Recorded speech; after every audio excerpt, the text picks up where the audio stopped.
The initial sting of being ignored is a uniquely potent form of social pain. It's not a clean cut of rejection with clear finality, but a lingering, ambiguous silence that creates a vacuum. Into this void, anxiety and self-doubt inevitably rush. You send a carefully crafted message. Maybe it was thoughtful. Maybe it was playful. And you're met with nothing. The hours tick by, and the notification you're waiting for doesn't come. You see, she's been online, she's posted elsewhere, and the message is left unread. The rational part of your mind tries to reason. She's busy, her phone died, she'll get back to you. But the emotional, primal part feels a deep, unsettling pang of irrelevance. This feeling is compounded when you attempt to re-engage only to be met with a dismissive K or yeah, conversation killer, that feels more insulting than the silence itself. This is the critical juncture where most men fail, not because they are weak, but because they are human. The natural, instinctual reaction is to seek closure and restore connection. This instinct manifests as a spiral of panic and overthinking.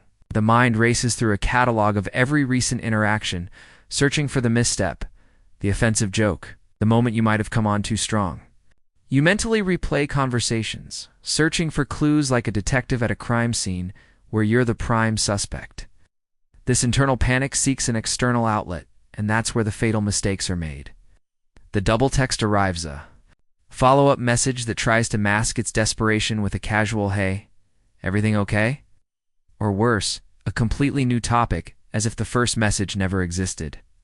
This quickly escalates into pleading, joking to diffuse the tension she can't even see, or even outright begging for a scrap of attention. Unknowingly, in this desperate attempt to regain her favor, you communicate everything you never intended. To say each subsequent message screams, "Your validation is the oxygen I breathe." Your emotional reaction reveals a frame that is fragile and easily shaken. You tell her, without a shadow of a doubt, that you are desperate, that you have no other options, and that your self-worth is tied directly to her acknowledgement. You hand her all the power, confirming the very insecurity she was testing for. Her silence was a question. Are you secure and high value, or are you needy and reliant on me? In your frantic scrambling, you shout the wrong answer. The problem was never the silence itself. It was always the catastrophic meaning you assigned to it and the self-sabotaging actions that meaning provoked. To navigate this situation effectively, you must first reframe your entire understanding of what is happening. Her silence is rarely a final verdict on your worth or a deliberate, malicious punishment. More often than not, it is a test of primal, often subconscious method of gauging your inner strength and stability. This behavior isn't necessarily calculated. Cruelty, it's a deeply ingrained social strategy to assess a potential partner's mettle. She is, in essence, applying pressure to see if you break. She wants to measure the solidity of your frame, that intangible combination of your confidence, self-worth, and emotional independence. Will you remain steadfast, or will you crumble and reveal a desperate need for her approval? This test separates the men who are emotionally self-sufficient from those who derive their value from external validation. Most men misinterpret the test as a crisis that requires immediate action to fix. They see the silence as a fire that must be put out with words, apologies, or grand gestures. This is a fundamental error. By bombarding her with messages, they are not solving the problem. They are enthusiastically failing the exam. H. Is everything okay? Text is a answered question. No, I am not okay without your attention. Each long paragraph explaining yourself is a confession of neediness. Each attempt to joke or pretend nothing is wrong comes across as insecure and incongruent. This reaction is the exact opposite of what earns respect. It shows her that your emotional state is fragile, and worse, that it is her responsibility to manage it by providing reassurance. A woman's respect is not won through persuasive arguments or desperate pleas in a moment of tension. It is won through demonstrated composure and unshakable inner peace. She is biologically and psychologically wired to seek a partner who can provide stability, not one who adds to the chaos.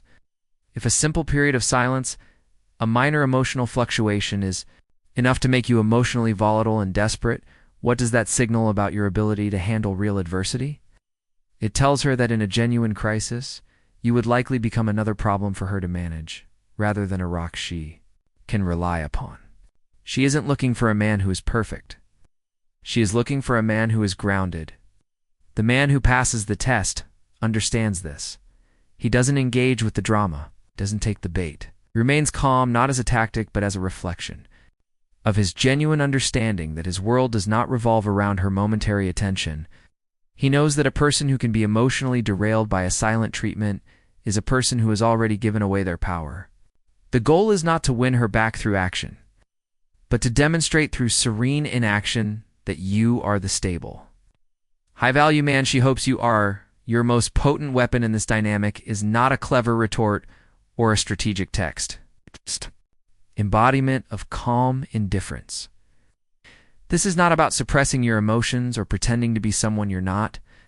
It is the conscious decision to not grant her silence power over your state of being. It is the practice of reverse psychology in its purest form, giving her the direct opposite of the reaction she is consciously or unconsciously anticipating. She has created a vacuum, expecting it to suck you in. Your indifference ensures that vacuum collapses in on itself, leaving her standing alone in the silence she created. She expects desperation and anxiety. He responds with disciplined detachment and an unshakable sense of peace. Ow! She anticipates a performance designed to win her back. She receives the quiet confidence of a man who knows he never lost himself. In the first place, this requires a fundamental shift in your internal dialogue. The question you ask yourself must change from the external, "What can I do to get her attention back?" to the internal, "What can I do to reinforce my own wholeness?" Without her attention, this reframes the entire situation from a problem you must solve for her to an opportunity you can seize. The power of your calm indifference lies in its ability to create a profound psychological reversal.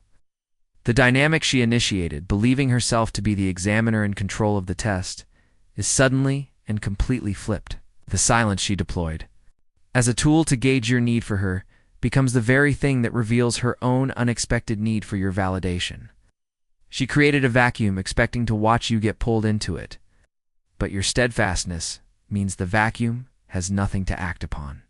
Instead of feeling the anticipated surge of power from watching you scramble, she is met with the unnerving quiet of your composure. This peaceful stability on your end creates a dissonance in her mind. Her action did not produce the predicted reaction. The script she was following has been torn up, and she is left on stage without her lines. This is where her curiosity transforms into insecurity. The questions that once plagued you now begin to echo in her mind. Why isn't he reacting? Why doesn't he care? Is he talking to someone else? Did I misjudge him completely? Her assumption that she held a central, pivotal role in your emotional world is directly challenged by your continued, vibrant existence without her. You rob her of the narrative where she is the prize being competed for and force her to consider a new one, that perhaps you are the prize, and her withdrawal was not a test of your worth, but a failure to recognize it. This triggers a deep-seated fear of irrelevance, the realization that her absence did not cause the dramatic collapse she anticipated, but was instead met with a quiet, dignified, moving-on energy that is far more intimidating than any plea. This reversal is not achieved through confrontation, but through a quiet, unshakable demonstration of your own value. The roles begin to reverse, not because you've started playing a game, but because you have steadfastly refused to play. You are no longer the pursuer. You have become the object of pursuit. You are no longer seeking to prove your worth to her. Your actions have inadvertently placed the onus on her to prove her worth to you. She may have initially ignored you to see if you were strong enough to keep her, but your response forces her to wonder if she is interesting enough to keep you. This is the ultimate power shift. It moves the relationship from a dynamic where you are seeking permission to be in her life to one where she is seeking confirmation that she still has a place in yours. The person who is willing to walk away unconsciously holds the most power. And by embodying a man whose world continues to turn and even improves in her absence, You demonstrate that you have already taken the first step, the ultimate victory. And this dynamic is not measured by her return, but by the reclamation of your own power and the fortification of your inner foundation. The goal transcends the momentary win of regained attention and aims for the permanent triumph of unshakable self-worth. When you consciously refuse to beg, to fold, or to allow her silence to dictate your emotional weather, you are doing far more than manipulating an outcome. You are conducting a profound ritual of self-respect. Each time you choose your mission over your anxiety, you are casting a vote for your own value. You are teaching yourself, through action, that your validation is an internally generated currency, and that you are no longer a slave to the external approval of others. This process strengthens your frame until it becomes an immovable part of your character. It's making you immune to these games, not just with her, but with anyone. This mindset logically leads to one of two outcomes, and both are a form of success. The first is that she returns, but now the dynamic has been permanently altered. She is not re-entering the same insecure frame she left. She is now seeking to re-enter your world, your orbit, on terms that you have implicitly set through your unwavering composure. Return is not because you convinced her, but because you passed the test, and in doing so, you demonstrated a quality of character that is rare and highly attractive. She comes back with a renewed sense of respect, understanding that your attention is a privilege, not a right, and that it must be earned.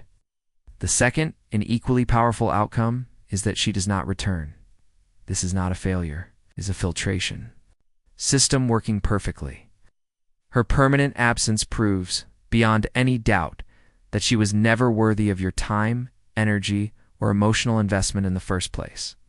It clears the path for someone who recognizes your value without needing to test it. DESTRUCTIVELY. In the end, the man who emerges from this trial is forever changed. He learns that his peace is worth more than any person's fleeting attention. He understands that he is the prize, and his life's mission is a far greater and more compelling purpose than the approval of any single individual. This self-knowledge is what truly makes him magnetic and unforgettable. He doesn't just act unaffected. He becomes unaffected, not through coldness, but through a complete and secure sense of self. This is the real power of the strategy. It transforms the test she set for you into the catalyst for your own growth. Whether she comes back or stays gone, you win. You win back yourself, and that is the only victory that ever truly lasts.